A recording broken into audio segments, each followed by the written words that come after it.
Hello dear students. देखिए आज हम आपको नया टॉपिक जो इसमें पढ़ाएंगे, रिस्पायरेशन आज ख़त्म कर देंगे जितना है इसमें।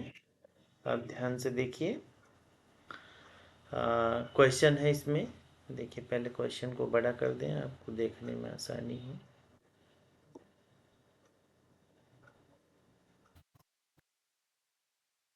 ये देखिए क्वेश्चन है, डायाफ्राम क्या है, यह कहाँ पाया जाता है। देखिए यहाँ पे पूछा गया है डायाफ्राम क्या है या कहाँ पाया जाता है। तो हमने जब आपको डाइजेस्टिव सिस्टम पढ़ाया था तो फिगर में डायाफ्राम दिखाया था कि धनुष के आकार का डायाफ्राम था। और ये हम आपको फिगर के माध्यम से थोड़ा सा दिखा भी देते हैं। ये जब हम पढ़ा रहे थे तो इस तरीके से डायाफ्राम ऐसे था, ऐसे ऐसे डायाफ्राम था। और यहाँ पर क्या था आपका, ओइसोफेगस ऐसे था यहाँ पर। ये इस यहाँ से आपका क्या आ रहा था, ओइसोफेगस आया, इसमें मिला था इसको छेड़ते हुए। और ये क्या था, स्टमक था, स्टमक था। ठीक है, ये खैर रही बात पुरानी है, इसको छोड़िए। आप यहाँ पे समझिए, अभी जब हम आपको पढ़ाएंगे तो आपको समझ में आ जाएगा। ठीक है, तो सबसे पहले जो इम्पोर्टेंट पॉइंट्स आपको बताना है कि ये डायाफ्राम है क्या।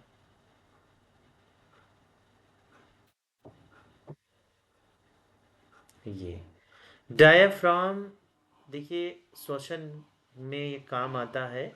जब हम श्वसन की क्रिया होती है तो उसमें यहाँ पर आप देखेंगे स्टर्नम जो रीढ़ की हड्डी होती है, वहीं पर जो है ये होती है और रिब्स से जुड़ी होती है। तो देखिए डायाफ्राम जो होता है, ये यहाँ पे गलत लिखा हुआ बेटा। इसको जो है हाथी नहीं, ये छाती लिखेंगे हम यहाँ। डायाफ्राम छाती, थोरेक्स जिसको बोलते हैं। देखिए हमारा क्या है, ये हमको आप देखिए, ये हेड है, नेक है, ये थोरेक्स रीजन है, और ये जो पेट वाला है एब्डोमेन, और उसके नीचे जो रीजन होता है पेल्विक रीजन होता है। ठीक है, तो थोरेक्स और पेट, ध्यान से देखिएगा, थोरेक्स और थोरेक्स। देखिए डायाफ्राम, थोरेक्स छाती और पेट के बीच स्थित एक गुंबद के आकार की प्रमुख मांसपेशी है। ठीक है, मांसपेशी है जो श्वसन प्रक्रिया में मुख्य भूमिका निभाती है। श्वसन प्रक्रिया में मुख्य भूमिका निभाती है। ये ऑब्जेक्टिव में भी पूछा गया क्वेश्चन कि डायाफ्राम किससे संबंधित है। तो डायाफ्राम किससे संबंधित है, श्वसन से संबंधित है। ठीक है, उसमें ऑप्शन में था। ये फेफड़ों के ठीक नीचे और रिब्स से जुड़ी होती है। देखिए ये पसलियां आप देख रहे हैं ना, हमारी रिब्स, और हमारा फेफड़ा भी यहीं पर है, यहीं पर फेफड़ा भी है, और ये रिब्स हैं। सांस लेते समय, देखिए सांस लेते समय ये नीचे की ओर फैलती है, जिससे फेफड़ों को हवा के भरने के लिए जगह मिलती है। ठीक है, ऐसे क्या होता है, ये हमने यहाँ पे देखिए फिगर में यहाँ पे दिखाया है ये। अब जब ये नीचे की तरफ आ जाता है, जब नीचे आएगा तो क्या होगा, इसको फेफड़े को यहाँ जगह मिल जाएगा, और जगह मिलेगा तो उसमें हवा भरेगा। तो ये देखिए एब्डोमेन, मतलब कि थोरेक्स और स्टमक के बीच एक गुंबद के आकार की प्रमुख मांसपेशी है। बड़ा इंपॉर्टेंट है ये। देखिए यहाँ पर ये एरिया हमारा जो होता है चेस्ट का, जिसे हम हिंदी में छाती बोलते हैं, ये थोरेक्स रीजन में, थोरेक्स और पेट के बीच में जो है, क्योंकि ये देखिए यहाँ स्टमक में जब ओइसोफेगस जो पतली नली, जो ओइसोफेगस की नली होती है वो आती है, तो इसको भेदते हुए इसमें आती है स्टमक में। ठीक है, तो यहाँ पर क्या है, ये थोरेक्स रीजन हो गया, और ये स्टमक पेट हो गया, इसी के बीच में क्या है, ये डायाफ्राम है। तो ये एकदम आप लिख सकते हैं कि डायाफ्राम थोरेक्स और पेट के बीच स्थित एक गुंबद। अब ये गुंबद के आकार का है ना, धनुष के आकार, गुंबद के आकार की एक मांसपेशी है जो किसमें काम करता है, श्वसन प्रक्रिया में मुख्य भूमिका निभाती है। और ये फेफड़ों के ठीक नीचे होती है। ये भी देखिए यहाँ पे फेफड़ा होता है ना, ये फिगर में आप देखिए यहाँ पर, यहाँ फेफड़ा दोनों दोनों तरफ होता है ना फेफड़ा, और इसी के ठीक नीचे ये क्या है, डायाफ्राम होता है। और जो किससे जुड़ा होता है, रिब्स से जुड़ा होता है। देखिए रिब्स हम लोगों में, ये देखिए रिब्स होती है, सांस लेते समय यह नीचे की ओर फैलती है, जिससे फेफड़ों को हवा के भरने के लिए जगह मिल जाती है। ठीक है, तो ये आपने देख लिया। लोकेशन देखिए इसमें पूछा गया, क्वेश्चन में दूसरा पोर्शन इसमें पूछा गया था डायाफ्राम क्या है, ये कहाँ पाया जाता है। तो कहाँ पाया जाता, पाया जाना कहाँ पर, ये थोरेक्स कैविटी के निचले हिस्से में, रिब्स के नीचे किनारे, स्टर्नम। ठीक है, ध्यान दीजिएगा, स्टर्नम, स्टर्नम इसकी इंग्लिश है, ये आप हटा देंगे इसको लिखने की। स्टर्नम सीने की हड्डी होती है।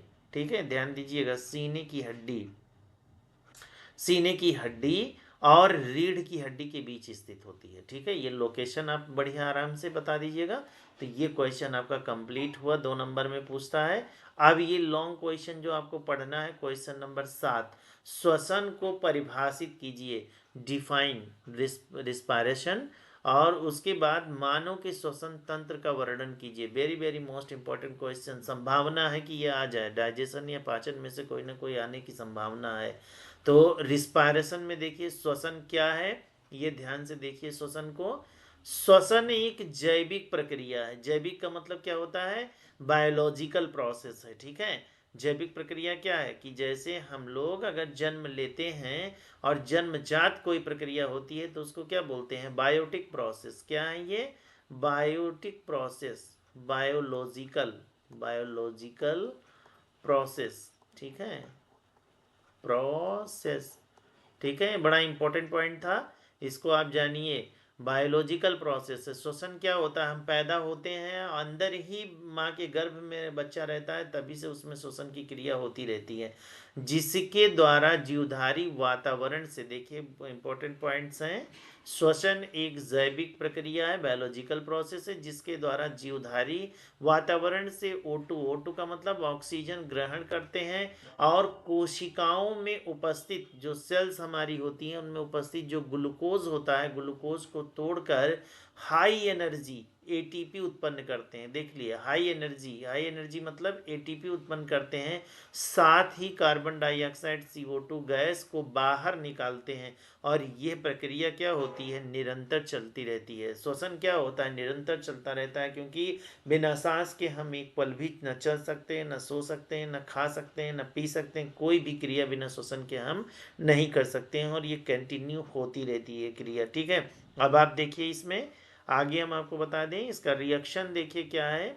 रिएक्शन देखिए इसमें, ग्लूकोज क्या है, टूटता है। देखिए ध्यान दीजिएगा, बड़ा इंपॉर्टेंट पॉइंट्स यहाँ पे है बेटा, और ये खूब इंपॉर्टेंट क्वेश्चन है। देखिए यहाँ ग्लूकोज क्या है, C6H12, C6H12O6 plus 6O2 gives out 6CO2 plus 6H2O plus 673 kilo calorie. ठीक है, ये एनर्जी क्या है, ग्लूकोज क्या है, टूट रहा है। ठीक है, तो टूटने की क्रिया क्या होता है, टूटने की क्रिया अगर हम आपको समझाएं तो, क्योंकि टूटने की क्रिया क्या होता है, catabolism, catabolism,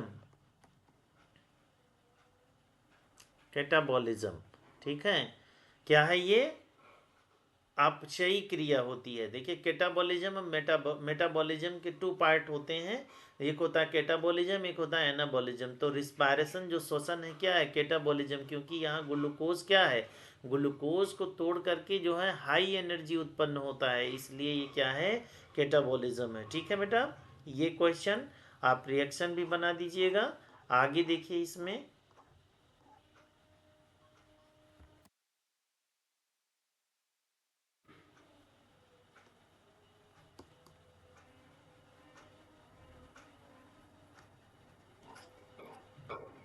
type of respiration, श्वसन के प्रकार इसी में आप लिखना है। तो श्वसन के प्रकार में देखिए आपका 2 प्रकार का श्वसन होता है मुख्य रूप से। एक होता है आपका क्या, एरोबिक रिस्पायरेशन।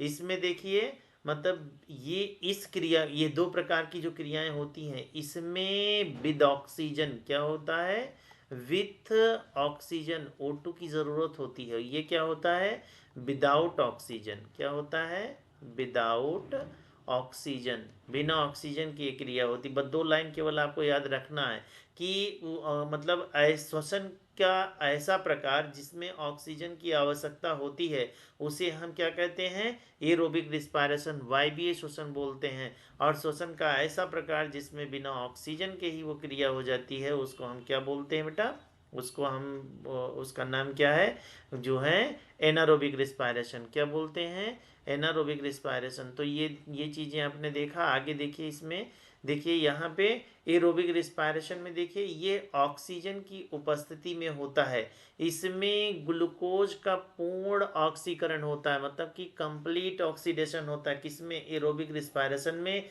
और जिससे जब कंप्लीट ऑक्सीडेशन होगा तो इसमें CO2 H2O और हाई एनर्जी 38 ATP का फॉर्मेशन होता है किसमें, एरोबिक रिस्पायरेशन में।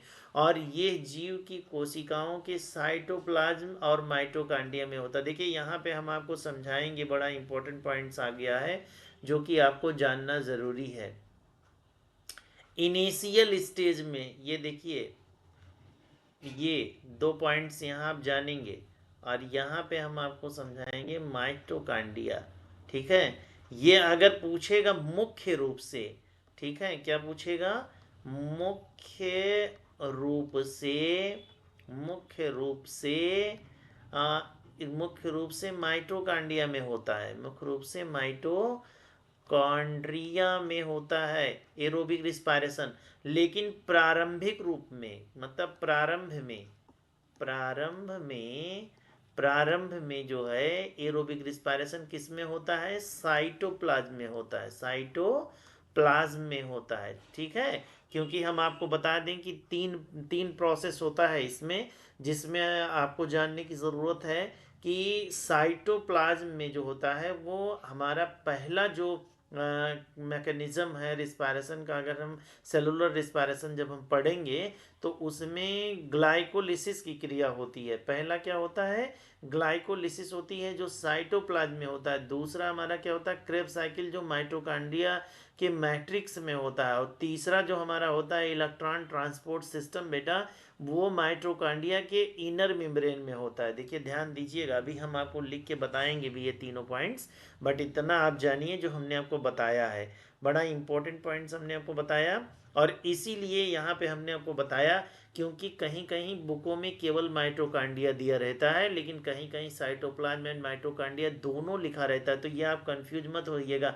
अगर आपसे पूछेगा कि एरोबिक रिस्पायरेशन मुख्य रूप से कहाँ होता है, तो मुख्य रूप से माइटोकांड्रिया में होता है। लेकिन आपसे पूछेगा कि एरोबिक रिस्पायरेशन की स्टार्टिंग कहाँ से होती है, तो आप साइटोप्लाज्म बताएंगे, प्रारंभ में साइटो, क्योंकि क्रेब्स साइकिल से पहले ग्लाइकोलिसिस की क्रिया होती है। जो ग्लाइकोलिसिस की क्रिया होती है वो हमारे सेल के साइटोप्लाज्म में होती है। ठीक है, तो ये आप जानिएगा। इसका रिएक्शन है C6H12O6 plus 6O2 gives out 6CO2 plus 6H2O और 273 किलो कैलोरी। ये ध्यान दीजिएगा। और एरोबिक रिस्पायरेशन में अगर आपसे कोई पूछे कि कितने एटीपी का फॉर्मेशन होता है, तो 38 एटीपी का फॉर्मेशन होता है। ठीक है, अब आती है बात आपकी, दूसरा पॉइंट आता है एनारोबिक रिस्पायरेशन, जिसे अवायवीय जो है श्वसन बोलते हैं। ये ऑक्सीजन की अनुपस्थिति में होता है। यह हमने पहले ही लिख के बता दिया है कि एनारोबिक रिस्पायरेशन जो होता है वो ऑक्सीजन की अनुपस्थिति में होता है। विदाउट ऑक्सीजन जो है ये प्रोसेस हो जाती है। और इसमें ग्लूकोज का अपूर्ण विखंडन होता है। अपूर्ण विखंडन का मतलब कि इनकम्प्लीट जो है यहाँ पर जो है ऑक्सीडेशन होता है, आप जान लीजिए। तो ये जहाँ जिससे इसमें कम ऊर्जा 2 ATP का फॉर्मेशन होता है। केवल और केवल कितने एटीपी का फॉर्मेशन होता है इसमें, तो आप बताएंगे कि ओनली 2 ATP का फॉर्मेशन होता है। और उत्पाद के रूप में इसमें क्या बनता है बेटा, एथिल एल्कोहल। देखिए ये बड़ा इंपॉर्टेंट पॉइंट्स हैं। ये क्या है, एथिल एल्कोहल। एथिल एल्कोहल का सूत्र है C2H5OH। ये देखिए एथिल अल्कोहल बनता है। एथिल अल्कोहल और लैक्टिक एसिड बनता है। देखिए रिएक्शन ईस्ट में फर्मेंटेशन और मांसपेशियों में थकान के समय, देखिए ये क्रिया जो होती है, एथिल अल्कोहल कब बनता है, जो ईस्ट में फर्मेंटेशन और मांसपेशियों में जब हम खूब ज़्यादा दौड़ते हैं या कोई काम करते हैं, तो देखिए उस समय हमको थकान महसूस होता है, क्योंकि लैक्टिक एसिड रिलेटेड होता है उससे। तो इसका रिएक्शन है C6H12O6 और gives out 2C2H5OH plus 2CO2 plus energy. ठीक है, ये आप देखिएगा, बड़ा इंपॉर्टेंट पॉइंट्स हैं और इसको जानिएगा कि आपको इसको अच्छे तरीके से पढ़ना है। ठीक है, तो इस तरीके से आपको ये दोनों क्वेश्चन आपको हो गया। इसके आगे का जो प्रोसेस है वो मैं आपको बता रहा हूँ। अब देखिए ये क्वेश्चन यहाँ पे जो पूछा जा रहा है ये आपको देखना है बेटा। इसमें देखिए फिगर को आपको अच्छे से समझना है, ठीक है। क्योंकि क्या पूछा था इसमें, ह्यूमन रिस्पायरेटरी सिस्टम। ये देखिए, अब इसमें हम आपको कैसे बताते हैं, ये यहाँ पे देखिए। देखिए ये जो है इधर उधर हो गया है, तो इसको थोड़ा सा आप यहाँ से हटा दीजिए। ये हम लिख देते हैं ये यहाँ पे। इसको आप बीच में लिखिएगा, क्या लिखेंगे, ह्यूमन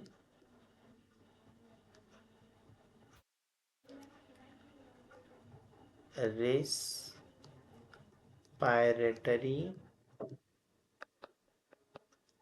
सिस्टम, मतलब कि मानव श्वसन तंत्र, मानव श्वसन तंत्र। ये बेटा इंपॉर्टेंट क्वेश्चन है और ये पूछा गया है, ठीक है। तो इस तरीके से आपको इसको लिखना होगा, ठीक है। देखिए इसको कैसे लिखना होगा, पहले आप फिगर को समझिए। ह्यूमन रिस्पायरेटरी सिस्टम को आप देखिए, ये समझिए। यहाँ पे देखिए फिगर में आप देख रहे हैं, यहाँ से लेकर के यहाँ तक का एरिया क्या है, फायरिंग्स है, ठीक है। और ये देखिए यहाँ पर क्या है, ये आपका नाजल कैविटी है, ठीक है, नाजल कैविटी है, ठीक, ध्यान से देखिएगा।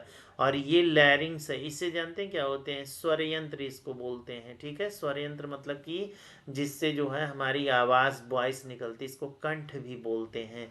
उसी के नीचे देखिए, ये देखिए यहाँ पर, ये देखिए ट्रेकिया है यहाँ पर, ठीक है। उसके बाद यहाँ पर देखिए ब्रोंकाई है, और ये दोनों हमारे लंग्स हैं। और यहाँ देखिए लंग्स के नीचे आप पढ़े हैं यहाँ पर डायाफ्राम है। इतने चीज आपको केवल देखना, फेरिंग्स को आपने उसमें देखा ही था डाइजेस्टिव सिस्टम में, तो ये फिगर भी आपको बनाना होगा। और नीचे आपको फिगर में आपको लिखना होगा ह्यूमन रिस्पायरेटरी सिस्टम, ठीक है। उसके बाद इसमें जो आपको लिखना है, देखिए बड़ा इंपॉर्टेंट है, मानव श्वसन तंत्र, ह्यूमन रिस्पायरेटरी सिस्टम हमारे शरीर का महत्वपूर्ण हिस्सा है। क्यों महत्वपूर्ण हिस्सा है, क्योंकि हम कंटिन्यू जो है ऑक्सीजन को लेते हैं, और हमारे शरीर में जो टॉक्सिक मटेरियल कार्बन डाइऑक्साइड और गैसेस मिलकर के कार्बन डाइऑक्साइड के रूप में बाहर निकलती हैं। हमेशा हम इंस्पायरेशन एक्सपायरेशन करते हैं, ऑक्सीजन को लेते हैं, कार्बन डाइऑक्साइड को बाहर निकालते हैं।